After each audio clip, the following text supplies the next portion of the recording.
and welcome to Gino's Garden. It's a great spring day today, and we're going over how to make your asparagus bed.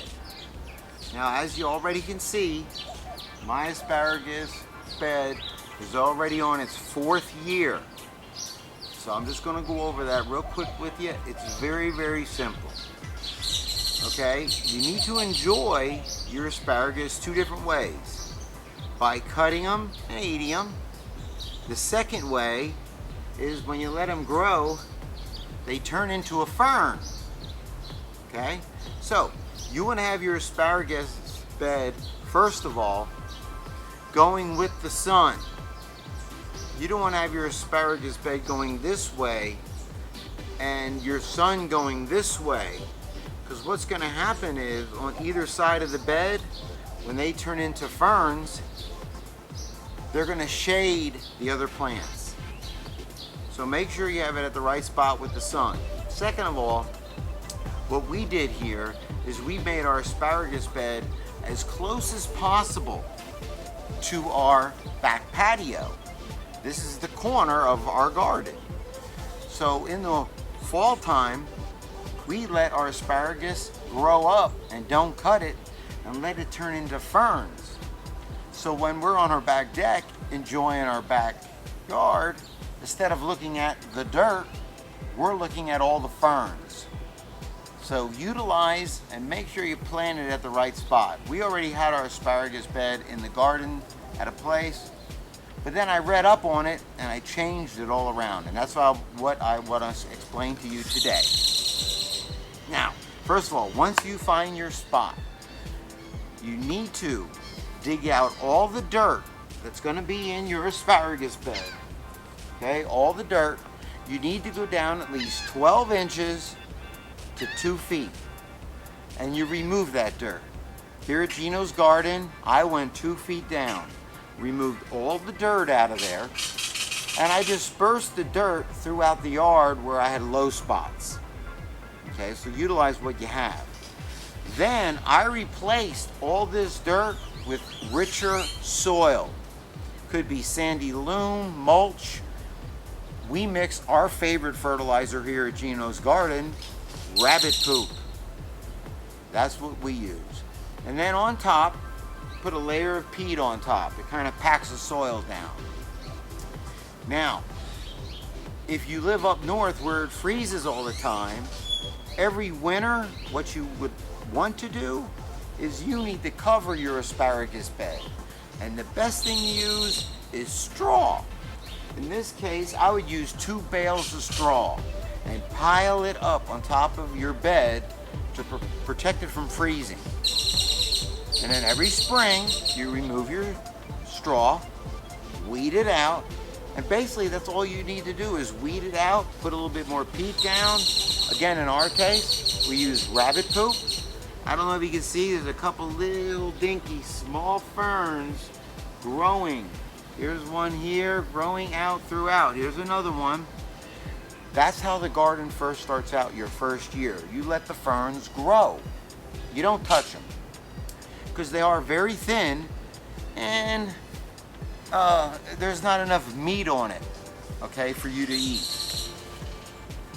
Your second year, same thing. Let them grow. Let them be ferns. They're going to be this high or higher, okay? Don't touch them. Weed out your bed, okay? And then put some more peat down. On the border, use whatever you're comfortable with. You can use brick, you can use wood, you can use stone. In my case, I found these in the dumpster. They're all twisted and turned. So I built a long rectangle, and I don't know if you can see, but actually it's a little twisted. So when I laid my rectangle down on the ground, I had to dig out the dirt a little bit lower over here, and it's a little higher over here to fit my frame. Remember, it's your garden. Do it what works for you. Every garden's different. You can make it a triangle, make it a rectangle, make it a square. Be creative. That's what gardening's about too. Every year I plant things different places to be creative. Now, on your fourth year, or excuse me, on your third year, you're gonna start getting thicker asparagus, okay? As you see right here, all these, 1, 2, 3, 4, 5. Now see, this one here is starting to get into a fern. What I do is I always keep a utility knife with me all the time. Now, you cut your asparagus right at the bottom, okay? Just like that. Now, you can eat it right away if you'd like to.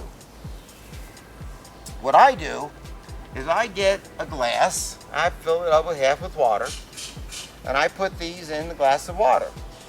And then I put this in the refrigerator. Usually by the end of the week and a half, this cup is full. When the cup's full, it's enough for a meal.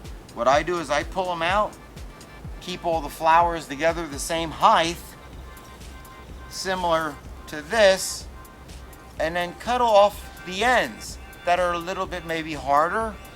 Cut off those ends, eat the primo area. This goes to our fertilizer factory, the rabbits. Okay, put them in there. Keep that in the fridge. Or, like I said here, you can just let it grow up as a fern. So after your third year, you're gonna have asparagus all the time. You just keep cutting, maintain the weeds, put them in a cup, feed your family. You can't get any fresher than this. As you see, I'm gonna need to cut a couple here. I'm gonna cut this one, put it right here, and it looks like this one back here. Be careful so you don't cut your new asparagus heads. There's one here, here's one, there's one there, one here, there's one there. They're all over the place. So as they get to a certain height, I cut them. They're gonna be soon on the grill. Back here, look at this. Here. Here. This one looks good too. So's this. Remember, your garden has to be fun. This is fun and it's healthy eating. That's what we promote, healthy eating. So, from Gino's Garden, ciao, baby.